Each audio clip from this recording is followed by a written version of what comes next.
Joining us now, former NYPD inspector and Fox News contributor Paul Mauro, and former FBI special agent and Fox News contributor Nicole Parker. Paul, you were on the ground still in Providence. Just spell out what you know at this moment. Well, Dagan, certainly today the case really took off. It had seemed moribund all week, but those of us who are here and have been developing some sourcing knew that, in fact, the task force was making some progress. They got some good forensics. They got some DNA that they were working at the scene. They started to get some more video in. We got that second subject. And yes, as of now, it looks like there's a link potentially, and I want to be cautious, between the scene behind me where this horrific shooting happened in Brown University and the shooting at MIT. That link is potentially a car. Right now, there's some information floating around that they are looking for a car linked to the subject that is named, but that they haven't released yet. Right now, we could have some fast-breaking stuff going into the evening. We're awaiting the updates. The press conference is canceled, and so we're just going to have to stay monitoring. Nicole, talk to me a little bit about this potential link. As soon as I hear about it, and I know there's not a lot known right now, but as soon as I hear about it, I start thinking, okay, why Brown University? Why MIT? This professor in particular who was murdered at his home, so it wasn't as though this person wandered onto campus. What do you make of the fact that we're talking about a potential link here? I do think that's an important point to make because originally, I believe it was yesterday or the day before, the special agent in charge of the FBI Boston field office came out to the media, and at that time they weren't seeing a link. And so the fact that there is now a potential link means that there's obviously been a new development. But you know, as an investigator, you're looking at things and you're thinking, okay, what are some commonalities between this? They're both, you know, schools within a vicinity of each other. The Brown University, it was in the engineering science department where, you know, this horrible, heinous crime occurred.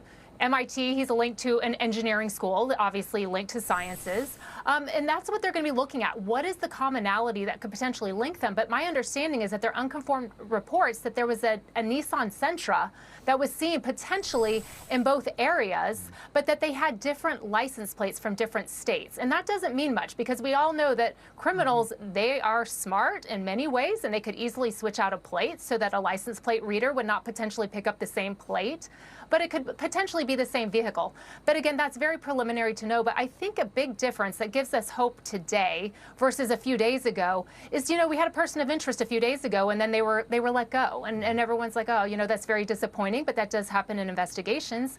But today is different because they have an actual warrant. That means that a law enforcement officer went before a judge, swore out a probable cause affidavit, and the judge believed that there was enough probable cause to issue an arrest warrant. And so this is not just a person of interest that they're bringing in to speak to. They believe that there's probable cause that this is the individual that did it.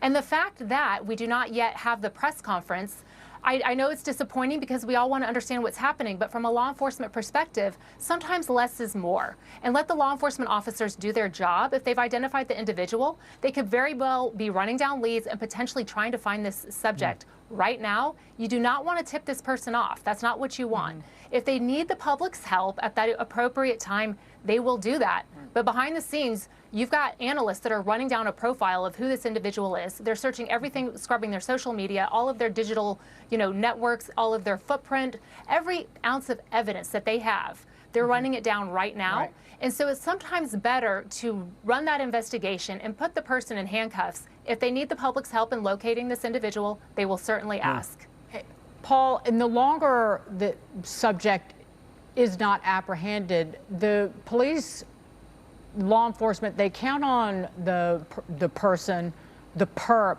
to start making mistakes, right? Yeah, of course they do. And you could argue that potentially one of those was made here, because almost certainly if they got identifiers on a car here in Providence, that information would have gone into the LPR systems, the license plate reader system. Right. And those get tripped all over the place, you know, going across state lines, going through toll booths. So if you put that alert on, you're going to get that car eventually, and then you can move on it quickly. I'd argue that that is a mistake. We don't know that it's a car. We don't know that that's what happened, but it sounds like that's what's hardening up. We want to be cautious, though. The link between the two crimes is not established, and there's been a lot of misinformation on this one. Right. We'll get a press conference at some point, but recognize the people that run the press conferences are the people that are running the operation right now. They can't be dealing with the press right now because they're trying to get the bad guy. Paul Mauro, Nicole Parker, thank you for your insight. Thanks so much, y'all. Thank you.